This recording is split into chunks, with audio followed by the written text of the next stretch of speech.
اگر سود پہ پیسے لینا اسلام میں منع ہے تو پاکستان کے بارے میں آپ کیا کہیں گے؟ مجھے نہیں سمجھ میں آتا کہ ہمارے یہاں کے نان مسلمس کی ایک بڑی تعداد اسلام کو پاکستان سے اور پاکستان کو اسلام سے زبردستی کیوں جوڑتی ہے؟ اسلام ہم پاکستان سے نہیں سیکھتے کہ اسلام کیا ہے، اسلام کیا ہے یہ قرآن اور حدیث سے پتہ چلتا ہے، محمد رسول اللہ صلی اللہ علیہ وسلم کے طریقے سے پتہ چلتا ہے۔ پاکستان کو نہ ہم اسلامک کنٹری سمجھتے ہیں، اسلامک کنٹری وہ ہے جہاں 100% اسلامی قوانین نافذ ہوں، جو کہ پاکستان میں نہیں ہے۔ لہٰذا آپ برائے کرم اسلام کی جب بات کی جائے تو یہ نہ کہیے کہ پاکستان میں ایسا کیوں ہے ویسا کیوں ہے، وہاں ایسا کیوں ہے، وہاں سود کیوں لیتے ہیں، کیوں دیتے ہیں، کہ ان کا برڈن ہے، آپ ان سے سوال کریں۔ ہم یہاں کسی کنٹری کو ریپرزینٹ کرنے نہیں بیٹھے ہیں، ہم یہاں اسلام کے بارے میں بات کرنے بیٹھے ہیں، اور اسلام قرآن و سنت اور اللہ کے نبی صلی اللہ علیہ وسلم اور صحابہ کرام کے طریقے کا۔ ان مفتی صاحب کے لیے صرف میں ریکویسٹ کروں گا کہ آپ جس کو اسلامی حکومت مانتے ہیں نا، خلفائے راشدین کے بعد بنو امیہ کی حکومت کو، ہم تو اس کو بھی اسلامک نہیں مانتے قرآن و سنت کی روشنی میں۔ آپ پاکستان کی حکومت کی بات کر رہے ہیں، ہم تو اس حکومت کو بھی نہیں مانتے کہ وہ اسلامک تھی۔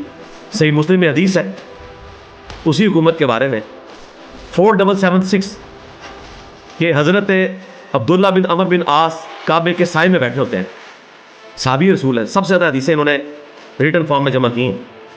ان کو ایک شخص آ کے کہتا ہے کہ آپ ہمیں کہہ رہے ہیں کہ ہم حکمران وقت کی بیعت کریں، اور آپ کے چچا کا لڑکا معاویہ ابن ابی سفیان ہمارا حاکم ہے، وہ تو ہمیں کہتا ہے ہم لوگوں کو ناحق قتل کریں اور حرام طریقے سے لوگوں کا مال ہڑپ کریں۔ کیسے کریں؟ اور اللہ تعالیٰ قرآن میں فرماتا ہے سورہ النساء میں 29 نمبر آیت میں کہ ایک دوسرے کا مال ناحق نہ کھاؤ، ایک دوسرے کو قتل مت کرو۔ اب ہم قرآن کی بات مانیں یا آپ کے چچا کے لڑکے معاویہ ابن ابی سفیان جو کہ آج حاکم وقت ہیں ان کی بات مانیں؟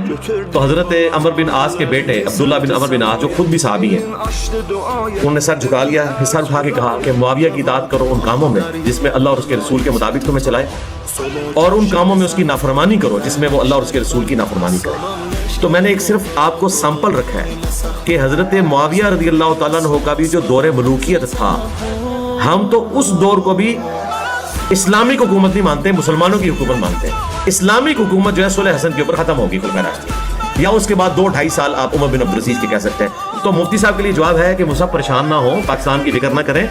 آپ جن حکومتوں کو اسلامک مانتے ہیں نا ماضی میں بھی، ہم تو ان کو بھی اسلامی نہیں مانتے، ہم تو حق چار یار کے ساتھ ہیں، خلفائے راشدین کے ساتھ۔